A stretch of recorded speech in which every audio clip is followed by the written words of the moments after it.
Today I want to start with this question. Do I really matter at all? Do I? As we look at the picture in the world, some of the scenes we're seeing are just, it's awful. It leaves you feeling just bleak, hopeless. It suck the hope right out of your life sometimes. Let's be honest, right? In the face of such an event like this, people can just be left feeling worthless, left out in the cold, forgotten, ostracized, put to the side, like they don't matter. Like they don't matter. Like they're truly at the mercy of an uncaring universe. And that's the reality, isn't it? It can happen. And maybe the questions arise like, well, who's going to be there to help me? Right? Who's going to be there to, remember me? Because sometimes there are people who do get forgotten. There are folks out there, perhaps even like yourself, who are just like alone. They don't have any immediate family in the area. They may not have friends anywhere close by. And in this time of, self-isolation, enforced isolation even, it can magnify the pain, the sense of worthlessness that some people are struggling with. What bothers me even more is that, when you start looking at what some people would call the truth, what some people might call the facts, they outline these are the facts, these truths. They don't usually actually end up helping anybody really in this particular situation. In fact, what I find out that when I look at these things, it's like the bottom line comes across as though we're all just cosmic accidents. There's no purpose to us being here. It's just we're lucky. We got lucky to be here, and now maybe the universe is going to say, well, time's come, time to say goodbye. It's like we don't actually matter in the big scheme of things with that point of view. It's kind of depressing, right? There's no one there to care for you, no one there to give a hand. Basically the picture is of no creator, no God, no one. We're all on our own, really. Survival of the fittest. I'm just trying to paint a picture here, paint an honest picture of the way it comes across. It's bleak. And I don't know, I don't like it.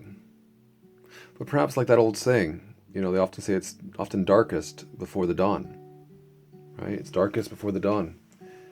It's like maybe sometimes in this case, when the times we're feeling worst, maybe we need to remember that there may be something coming just around the corner. The light may be just about to dawn. And the sun does rise, indeed, thank God, every day.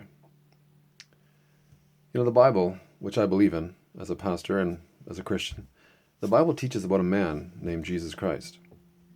And Jesus, he said some interesting things. He was often, people believe that he was something more than just a man. And in fact, he called himself, and check this out, he called himself the light of the world. The light of the world. And he is basically referring to the fact of that very light that lights our world every day, the sun. Now, this is a strange term to use, unless, of course, you're actually suffering from maybe some psychological breakdown, megalomania or some sort of delusions of grandeur, perhaps, or something like that, But Jesus, as actually recorded as having said this, I am the light of the world. But then the other side of the coin is, what if he was right? What if he actually is the light of the world? Think about that. Right? What if he was saying was actually exactly on the mark? What if he really is the light of this world, and therefore he's the one to whom we can look to when we're feeling like we're lost in darkness? He's the one we can look to and we can take hope from, that we can be greeted by every day when we wake up. The light of the world. What if it is truly he who is inevitable? What if it is truly he who will continue to be so forever? Does that not bring a sense of stability to our lives? And what if Jesus, the light of the world, actually knows and cares about us personally? Just asking you a question. How does it make you feel? Does it actually make a difference to know that you are cared about, that you are loved, that you are known beyond what you could possibly realize, and loved intimately? That your life matters, that you're not just a cosmic accident?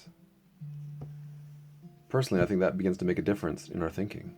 I know it makes a difference in my thinking every day. Put it this way, I am cared for by the one who made the universe. I'm cared for by the one who keeps this place rolling on, moving along. My very heartbeat, my very breath in my lungs. That's a valuable thing, especially in light of these days' issues and crises. You know, I am never alone, even when I feel like I'm alone. The sun is still there, even when the clouds of life seem to be obscuring him. The sun is still shining. So that's why, in brief, I want to encourage you, friends, to believe today. I want to encourage you to take a chance. I know it's risky. I know. Some people think, well, I can't do that. Maybe you've never done so before. Maybe you've never thought, I don't know, I can't guarantee, you'll tell me, I can't guarantee that I can believe, or I'll be able to believe tomorrow or anything. But actually, I'm not asking you to believe tomorrow. I'm asking you to believe today. Trust in God today. Give him a chance today. Because, why not ask him for this peace? The Bible does talk about a peace that passes understanding that Jesus offers to all those who would trust in him, who would find refuge in him. After all, what have you got to lose?